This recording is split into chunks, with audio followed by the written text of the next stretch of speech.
Tá fáilte rómha chuirde an Féidir Leat.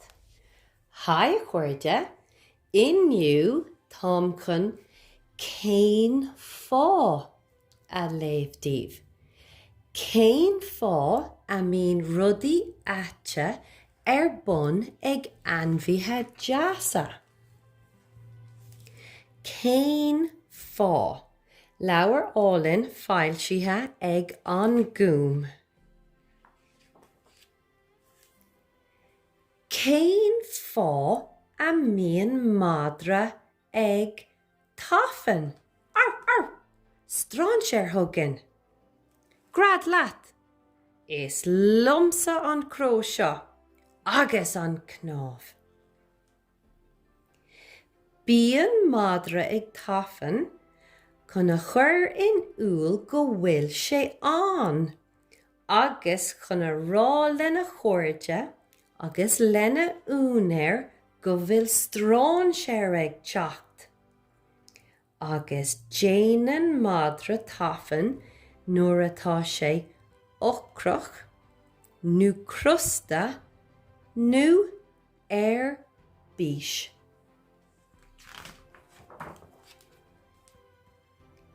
Céin fá a míon an coileach ag glíoch.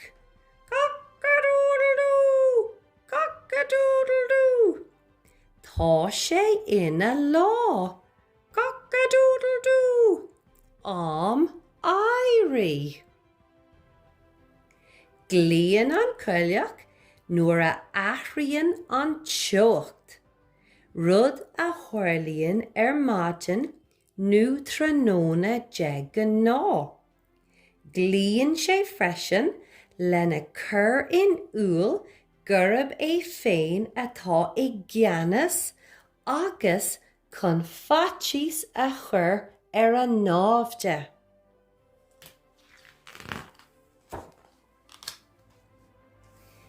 Céin fá a míon a bhéal leatha ag crogal. Bíonn a bhéal leatha ag crogal le go bhfeici tú na fiacla géire atá aige.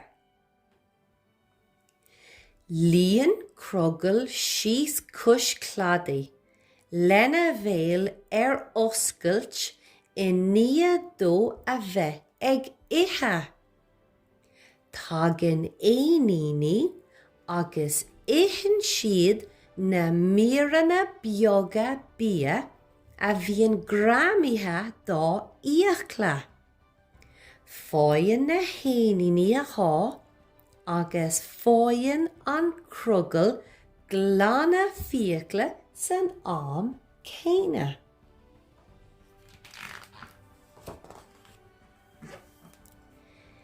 Céin fá a míon leacha ag snámh. Quack, quack. Tá áthas an domhan na leacíní a bheith an uisce. Bíonn leacha ag snámh an uisce mar go bhfuil lapi aici. Aibríonn na lapi nós céaslí bád. Brúann siad an tuisce I látaobh agus ligeann siad don leacha gabhfuil a rá nuair a snábhann si.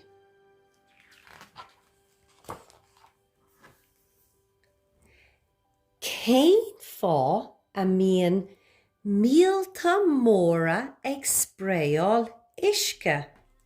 San airige a bhharann sé ach tagann sé a níos cur uair le hanáliú. Mamach is an míl mór a bhharann san airige. Análíonn sé trí fáil séite bhór a chligean. Nuair a thagann míl mór a níos as an uisce, scaoilann sé amach te agus tugann sé isteach uair go gasta. Nuair a bhualann an tairte leis an uair lasmue déantar bríníní isce agus feicimid an spray. Cén fá a mbíonn an scíthán láthair crucha bun os cionn. Scíthán láthair óga I mbun córa idir crucha bun os cionn. Is é an scíthán láthair an taitneamhach atá in an eitilt. Tá córas teanán le aige ina chosa. Nuair a bhíonn scíthán láthair crucha bun os cionn, targaíonn na teanán na cróga le chéile I ngráim ducht. Agus sin an fá a bhfuil scíthán láthair I nána bheith crucha bun os cionn. Fiú agus é ina chola. Tugann a chosa tacaíocht dá scíthán agus é ag eitilt. Ach, níl siad sách láidir chun meachan a churp a iompar. Mar sin, níl sé in an seasa sús caoil díreach nós anmhíthe eile.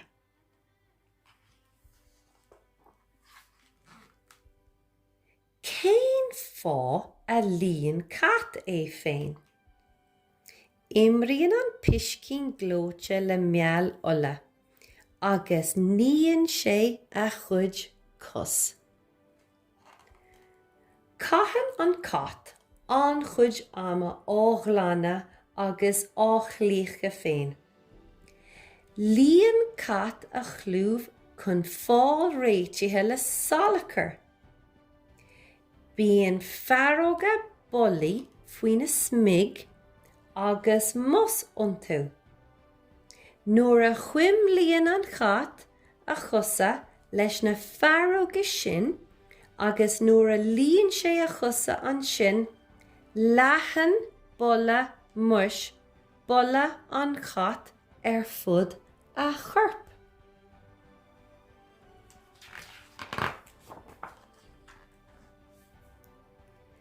Cén fá a mbíonn arabal chomh scéalta féicóg.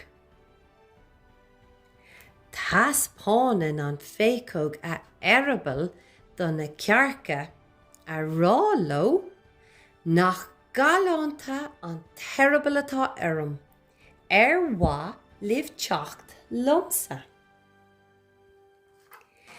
An bécóg fireann a bháin a bhíonn arabal scéalta.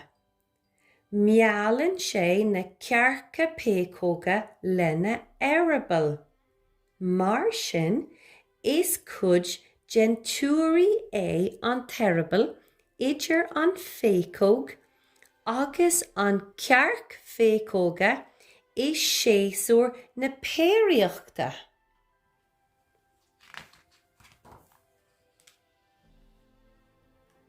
Cén fá a ngníomhraíonn béir. Codlaíonn an béir go sábh don ghíomhra ag déanamh bringlóide theas an todhraí nuair a bheith neart bia aige arís. Fáinne an béir an chuid bia agus fuinneamh sa samhradh. Fuacht agus gantanas bia a bhíonn an sa gíomhra áfach. Mar sin, itheann an béir airad agus is féidir sa samhradh. Cuairtaíonn sé fus go tead don ghiomhra agus déanann sé colla fada go mbíonn an ghiomhra thart.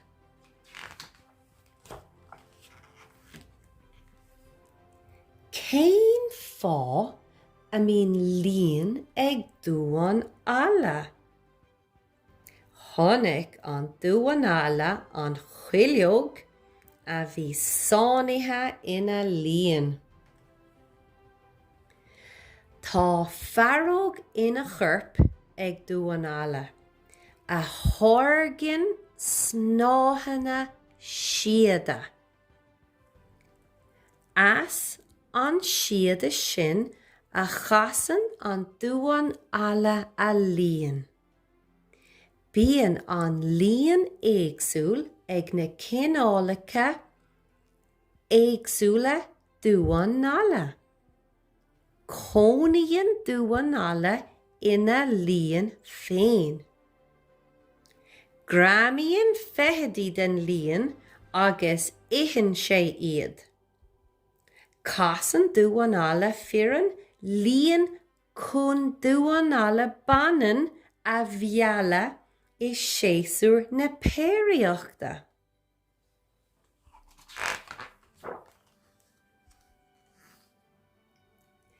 Cén fá a mbíonn seangáin ag marseáil ina scúine. Aibrithe dúchreachta iad na seangáin. Bullaíonn siad amálach, fad leis an mia agus a rais a bhaile a rís, agus marseálann siad ina scúine. Nuair a thagann saidúr seangáin foinse bia, fágann sé srial bulla ina dhia agus é ag siúil a rais a bhaile go dtí an nead. Nuair a thuigeann na seangáin eile an scéal, téann siad ar fad sa tóir ar an mia. Leanann siad an bulla ceann I nia a chéile.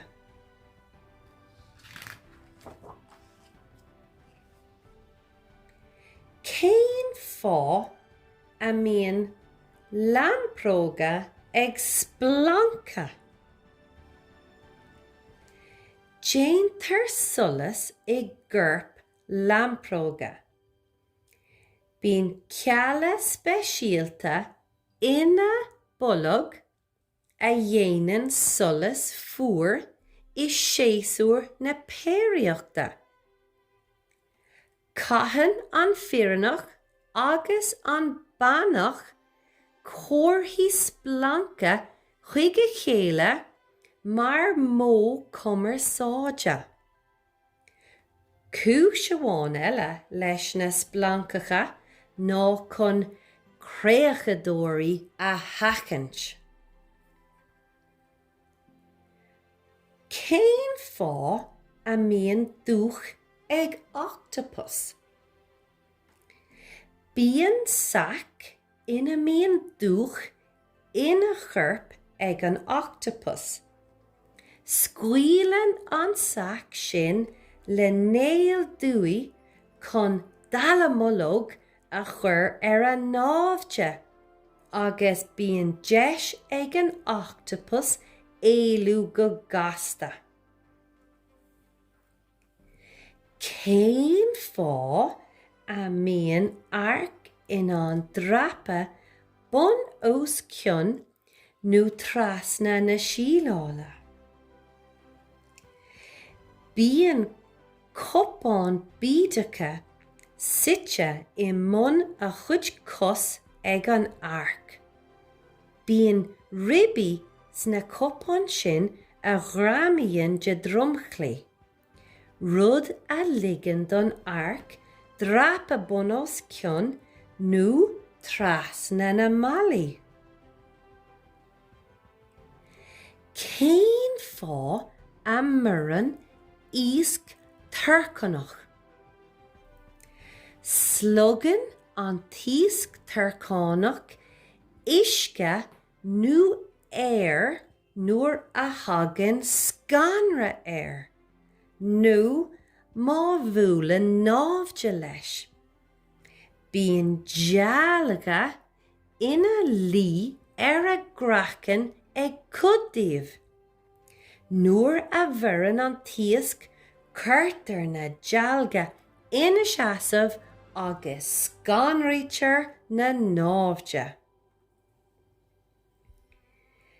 Céin fá a ndéanann an dómharach meánfach. Ní hé go mbíonn an dómharach codaltach. Déanann dómharach fireann meánfach lena cuacht a thaspáint, lena náimhde a scanrú agus le dómharach banan a bhealú. Well a chuirde nach bhfuil sé sin cósime céin fá a dhéanann na hainmhíthe áirithe na rudaí a dhéanann siad. Tásúlagam gur bhain sibh taitneamh as an leabhar álinn sin.